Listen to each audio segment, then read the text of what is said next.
It's time for another episode of The Oil Stream with Dustin Nielsen and Tom Gazzola, presented by Popeye's Louisiana Kitchen.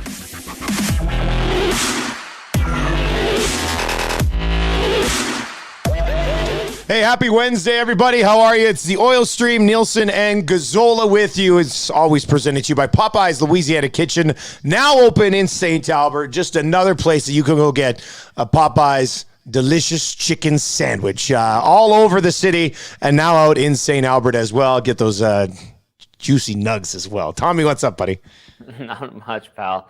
How are you doing? Did you get a nice nap in? Had a little nap in. I mean, full disclosure here, we don't keep anything secret on the Oil Stream here. I went to a charity comedy event at the mall last night, and I'll just say it. I got liquored up. And then we went to the casino, and I didn't get home until 1 last night. Oh. And so I have brief sleep, got through the show this morning, and then you were at practice today, and I was just like, you know what, Tommy? I'm going to crush a quick nap. We'll bang out Oil Stream later in the afternoon. So I'll say this. It was fun being around people again last night. It was nice having a few bevies. And the comedians we saw last night were great. They were hilarious. So it was a fun event. Good. For a good cause. Yeah. It's okay to let loose a little bit. But, man, that morning show with no sleep and a few drinks, like, that's got to be a tough haul, my friend. Like, when I fill in for you, I'm like, I don't know how I could do this if I went out the night before. Yeah. So, it's been a long time since I've done that. But I looked at Eric at one point in one of the breaks, and I was just like, hanging in there, buddy. I'm hanging in there. Like, we're going to get through it. But it was, yeah. You know the saying, if you're going to party with the boys at night, you need to have a nap the following day to continue with your life. I mean, I think that's the saying, so. I think that's in a broadcasting textbook. It's somewhere. In school. It's in school. It's a whole semester. Yeah, 100%. All right, Tommy. That being said, I did party a lot in broadcast school, and it did set us up for for our futures for sure. All right, let's start with this. Deadline is Monday. Today is Wednesday. We'll have another episode, obviously, on Friday. I am thinking after the deadline next Monday, we'll bang out a special episode as well. I think you pretty much have to. But Kubilik, Ben Pope, Chicago Suns Time, has linked the Oilers to Kubilik again, and I know you checked with some sources on this when it popped up like 3 weeks ago, maybe a month ago, and a little bit lukewarm at the time. But what do you think's going on here? The fact that somebody else is now on this Oilers Kubilik thing. I don't know. Like, I don't think I was throwing a curveball. I have not been, at least to my knowledge, been thrown a curveball from some of the sources that I use. And at the time, I was told that it doesn't make sense for the Oilers, and they told me don't see that ever happening unless it was part of something bigger, too much money, and not what the Oilers needed. So here we are again where it's popped up. I don't know. You know, sometimes teams, people in management throw out other team names and stuff like that to stir up chatter and to maybe make it seem like there's more going on. But I honestly don't know where Kubilik would fit in. I don't know, how they make it work money-wise. I don't mind the player at all. I think he's a good player who can score a lot of goals. He's a young player. He's a bigger body. And so maybe there is something bigger brewing, but it's kind of odd that, kind of gets shut down out of a source here, but then we hear it again pop up out of Chicago. So I don't know. Like, is Kubilik? Would you look at Kubilik and go, "Yeah, that's the kind of guy the Oilers need," especially for $4 million is what he's going to have to be qualified at next season? Yeah, part of me and Melnick16 on the live stream. And if you are watching on the live stream, thank you very much. Make sure you sub to the podcast as well. Just search the Oil Stream. He's thinking that maybe because Anaheim was another team that was linked to him, right? It was Kubilik, it was Edmonton and Anaheim from Pope. Melnick's thinking, is there a three-way deal where Kubilik goes to Anaheim and Raquel shakes loose for the Oilers and it moves some money around? I don't think Kubilik's a bad idea. I just think it would be further down the list of things that you need right now. They're getting Puljujarvi back. The top nine's been pretty steady. You're going to get Nugent Hopkins back. Like, I don't look at this team and go, man, what do they need to spend their time and focus on between now and the deadline? I'm not thinking mid-6 winger. Like, that's not what jumps off the page. So part of me is wondering, is Chicago trying to move him at maybe even a discounted rate? Like, they just kind of want to move on from him for some reason. Like, I wonder if maybe that's why you get involved in a player like this right now. Because it doesn't doesn't add up entirely for me. So very interesting that he was linked to them again, though. Yeah, it is. I mean, because last time it was Czech media. I'm intrigued. Right? This is North American now. Now we can take it seriously as opposed to those damn lying Czech reporters, Tommy. Well, they do like their beers, but so do we, evidently. Dusty, let's see where this goes. Yeah. I mean, I reached out again to kind of be like, now what the hell's going on? Mm-hmm. So I don't know if I hear any chatter, we'll pass it along on Friday for sure. Even before then, perhaps. We'll see. We'll see what happens on that front. All right, a couple of things to get to. Jesse Puljujarvi is set to return. Going to be on that line with Draisaitl and Hyman. Is that what we saw at practice today, Tommy? Is that what you had eyes on down there? That is what we did see today at practice. Yeah. So good sign there. Yes, he's been practicing with the team for about a week or so now, or getting up to a week. And that's going to bump some guys down. And that one guy that gets bumped down out of the top 6 is Ryan McLeod. Goes to the 4th line, back to center between Cassian and Archibald. That means Brad Malone gets bumped down, and the Fogle, Ryan, Shore combination, which, had an okay game last night, had some offense going for it, which was great to see, stays together. And this is a good sign. I mean, you want healthy bodies, and let's not kid ourselves. Puljujarvi has had some very good stretches this season, and if he's healthy and ready to go, he can chip in, man. That's an upgrade, and we'll see it tomorrow against Buffalo. It looks like add Chris Russell to the mix as well, with Broberg being sent down today. Russell and Puljujarvi leading the stretch at the skate at practice, so that's always big, right? A sign they're back. Two guys leading the stretch. I don't know if you got a good look at it, but were they like stretching each other out like some sort of body break thing? Oh, no, they did not. I was keeping a keen eye on that to see if they're doing a Hal Johnson, Joanne McLeod body break stretch. Wasn't happening. It was respectable distance between the two of them, but both of them obviously in the middle, because it's a sign that they're back and ready to play. Ryan McLeod, I thought he's filled in admirably with Nuge and Puljujarvi out, and obviously the versatility that he brings to the table even early in his career is pretty big for Jay Woodcroft. I liked the idea of Malone, Cassian, and Archibald. So it's a different vibe with McLeod there, right? Like there's more speed, maybe a little bit more offensive instinct from McLeod as opposed to Malone trying to, mix things up with a little bit of physical play. It's like when Nuge comes back, we're going to have to see somebody else knocked out of the lineup as well. Yeah. What are your thoughts on a McLeod, Cassian, Archibald line? I don't think it's going to see a ton of ice time. Yeah. I'll start with that. And where McLeod will get his minutes is on special teams, PK, and power play. And listen, he has done a good job, and you've seen him take steps in the right direction, some confidence, carrying the puck, transporting all that. It still needs to convert, still needs to create more offense, has done that a little bit more, which is a good sign. So, again, progress forward, which is good. And he's going to go back to center. He's got 2 veteran wingers with him that can maybe open up some space for him. They have the capability to muck it out, score some greasy goals, create greasy chances. And that maybe rounds out his game a little bit more and reminds him that you can still work hard for your goals and crash the net and go to the blue paint and all that good stuff. It's fine. I mean, he's transporting the puck on that line, right? Like you've got your wingers. I mean, McLeod's going to be the guy who's going to be responsible for getting that puck through the neutral zone, essentially. Yeah. He's just not going to punch guys in the face first, like Brad Malone.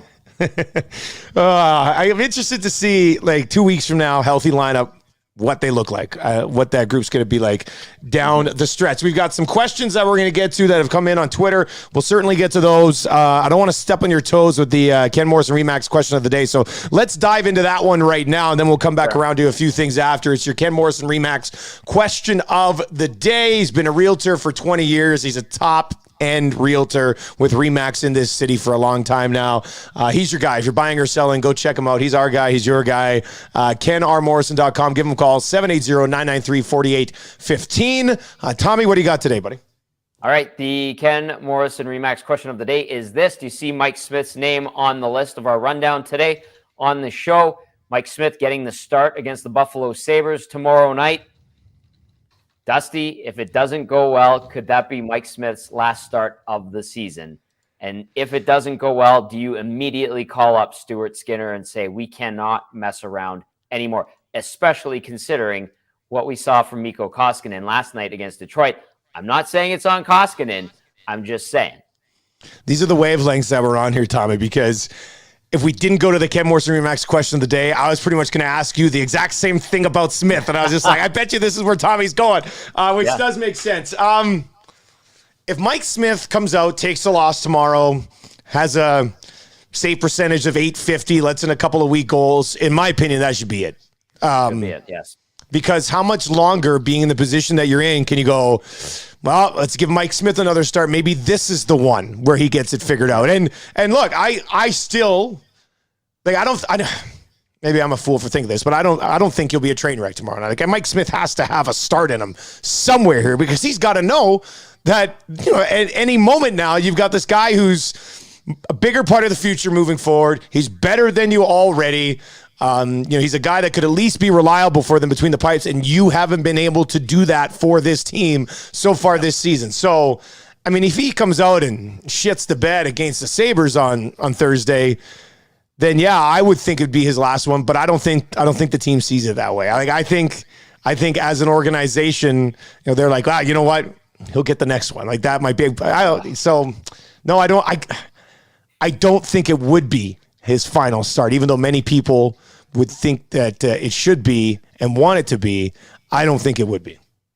I think it should be. I truly do. And if you don't get a quality start out of him tomorrow, I think you make that call to Bakersfield and say, Stuart, get up here. That's it. And you tell Mike Smith, whatever you need to do, Mike Smith, to be ready for next season, because you have another year on your contract. You do it. We'll keep you around. We'll keep you game ready. But you need to know that you're the third stringer for the rest of this season. Maybe you end up with a start somewhere down the road if we need you in a tight situation. But there's no more messing around with starts. There's no more hoping for guys to be ready to go to give you those quality starts. And if it takes rotating through 3 goalies, just do it. Because you know what? You don't have a ton of space between you and Vegas. And, now Anaheim's picking up points. Vancouver's kind of close. Vancouver, yeah. There's no messing around at this point. So you put your best team into each game. And unfortunately, I don't think at this point with Mike Smith's performance this season, your best team is put into each game with him starting. That's your Ken Morrison Remax question of the day. Visit his website at kenrmorrison.com. Look, even if you don't need a house, just give him the click, right? Like, just hop on right now. If you go to kenrmorrison.com today, you'll find out more on the future of Evander Kane in Edmonton. So go hop on there right now at kenrmorrison.com. Tommy, we'll get to some questions. Certainly there's a couple there I want to get to. But we did talk about it during your segment today on the Smash Hit Nielsen show about the future of Evander Kane, because he's got 10 goals in 21 games. I think you couldn't have asked for more, really, from him so far in the Oilers, bringing him in this situation. I think he has to be happy, kind of proving that, hey, look, National Hockey League, I can still contribute to an NHL lineup on a regular basis. Now, can he do it for a sustained amount of time and stay on the right track? That's yet to be seen. Wow. Is there a path to a future here, do you think, for Evander Kane and the Edmonton Oilers, or is this a quickie for 3 months and then everybody moves on? Yeah, I think the best case scenario is that he continues to perform well and both sides benefit from that. And then they, high five and say, thanks, that was fun. See you around. Good luck. Just like after a quickie. I was going to say, you've been there. No comment. And, if it does turn into more, I can't see it being more than a 1-year contract. Listen, Dusty, he has been good in terms of his behavior off the ice. All indicators point to that. But I mean, he's had to save his career, and he's in financial trouble, and he needs to keep playing in the prime of his career. He needs to bring in money, and he can't mess around off the ice. Now, if he gets comfortable again, this guy has done it time and time and time again, that there's no reason why you should trust him. Mm-hmm. And I know some people were suggesting on the inbox on your show that, oh, well, if he gets a contract from the Oilers and he messes up, you just terminate it like the Sharks did. You know how hard it is to terminate a contract in the NHL and all the BS that comes with that? Like, it's not just like, well, we'll give him a 2-3 year deal and hope he's on his best behavior. And if he's kind of a bad teammate, we'll just deal with it. No, you're setting up yourself up for so many more problems. And if you even open up some level of tolerance for bad behavior, which could quite possibly happen again, you're just screwing yourself over. So, yeah, you know what? It's been good. It's been perfect to this point. He's been really good for them. Yeah. And that's great. That is fantastic. That is a good pickup. But the history suggests that once you give him term and money, he goes and veers off on his own direction, and it ends up being a headache and a hassle for the team. So that's why I say, you know what, at the end of the season, hopefully they go on a run, and he's a big contributor to that. And you say, thank you, good luck, we appreciate it. Both sides benefit. It was nice while it lasted. We need to move on. I think that's the best case scenario. It would be risky for sure. I know I see some people even in the chat right now saying, like maybe a 2-year deal and you'd have to move some things around. And I mean, I don't know what the interest level is going to be like in him as a free agent. I mean, does he want to be around here anymore after this? We can't answer that right now. The one part that would scare me a little bit is, he's everything that we thought. Like when they brought him in, we're like, man, he's a perfect fit on the ice. And he has been. Yeah. The thing that would scare me is, okay, let's say even they make the playoffs, win a round or two, and he's good. Ken Holland's going to sit there and go, man, boy, it should be nice if we get this deal done here. And they go in order to get it done, they have to either somehow offload a contract they don't want anymore anyway, maybe a Barry or a Cassian or something. Then you still need to find more money, or you have to sacrifice Yamamoto or Puljujarvi moving forward because the price tag is going to be too high for them to have Evander Kane here as well. And if somebody told me that, hey, you're going to get steady and narrow Evander Kane for 3 years, then yeah, maybe I would be willing to sacrifice that. But what happens if you do that? You trade Jesse Puljujarvi so you can afford to pay Evander Kane, and even a year and a half into this thing, it goes sideways, and you're sitting there going, well, you kind of got what you deserved in this situation, right? So you're playing with fire. Either way, you're playing with fire. But it could be a really good fire, It's just like, ah. Yeah, I know. And this conversation that we're having right now, we both knew when the chatter picked up was completely inevitable. Yeah. And I'm sticking to what I said back then. I think that this is, you ride this thing out for the rest of the year. You say thank you. Both sides agree to part ways amicably, and you say that was nice and good luck somewhere else, because I just feel like the track record, it should give you no trust whatsoever, unfortunately. All right. Before we get to a couple of these questions that came in earlier today on Twitter, Tyler Benson waived.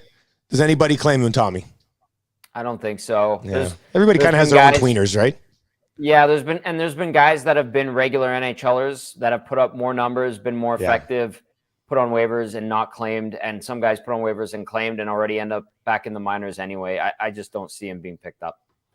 All right, let's get to a couple of questions. This one from Pro Circuit Racing. Do you guys think the Oilers should sign McLeod to a long-term deal this offseason? Tommy, what do you think about that? I don't think you need to. I don't think he's shown you enough to command a long-term deal. If you could lock him up long-term for really cheap, I think you would win that over, and the fan base would be happy. But I don't think his agent would fall for that at all, or the player would fall for that at all. So I don't think you're necessary in looking even at trying to do that. So I would say no. I would just say no. Westy, he's always on my style. He doesn't think I'm a very stylish dude, which is fine. I mean, I live in a hoodie. I'm not even wearing a shirt under this right now. It's comfortable. Wow. He says, when are we getting Nielsen on team flat brim hat? Tommy Gazzola. Tommy, do you honestly think I could, that's not for me, man. I just don't think I had never have, not once in my life, not even when I was trying to be a cool dude in university or something. Did I ever? I grew up on a farm, man. My dad would have kicked my ass if he saw me in the farm with a flat brim hat. So I only buy curved brim hats already. Yeah. It'll never happen. You will never get me in a flat brim hat. It's that simple. To each their own. You're comfortable with the curved hat. Those are nice curved hats. You can pull off the flat brim though. Maybe I'm not saying I'm jealous of your ability to pull off the flat brim hat, but you can do it. Yeah, listen, I like the flat brimmed hat. I don't keep stickers on the hat. I think that's dumb. And Yeah. you give them a slight curve, a little bit of, and I have a boxy head too. You have a nice oval shape. Mine's boxy. Yeah, kind of so a rounder melon. Yeah. Mine's just weird square. So I guess the flat brim works a little bit better with my noggin. Well, thank you for the question, though, guys. We really appreciate it. And look, if the Oilers make the second round of the playoffs, I will do an episode in a straight brim hat. How's that? A little incentive for the Oilers to get to the second round. Wow. I have to borrow one of yours, buddy, but or maybe I'll go buy one or something. I don't know. We'll make something work. We'll get you something. Maybe we'll get you a nice Trappers flat brim. Oh, that would be nice. That would be good. Or all right, something like that. Yeah, we're going to be back on Friday, and then, like I said, probably later in the day on Monday, kind of recap everything if the Oilers do any. I mean, we always got things to discuss with this team, so that's something we can do on Monday. Tommy, I'll be on the radio tomorrow morning. What time are you on the radio tomorrow? Yeah, 6 p.m. We go for the pregame, straight up 1 hour, which is nice. 7 p.m. start, so no crazy times until Saturday where it's a 1 o'clock start. So here we go again with these afternoon starts on Saturdays. Whatever. I'm over it. You've had enough. You're not a matinee guy. No, I can't even get into the flow of the day. I'm already on the air. I'm like, what the hell's going on here? Still in his PJs, everybody. That's how it is right. on a Saturday. All right, if you've been watching on the live stream, make sure you subscribe to the podcast. If you are listening to this via podcast, thank you very much. Just search the Oil Stream and all your podcasting platforms and give us a sub over there. Give us a 5-star rating if you could on Apple Podcasts and Spotify, wherever you can rank your podcast. That would be awesome as well. Tommy, enjoy tomorrow, and we'll catch up on Friday, buddy. Okay, get another nap in. You deserve it. I might actually. We'll see. I've got 2 nap day. This is glorious. See you later, buddy.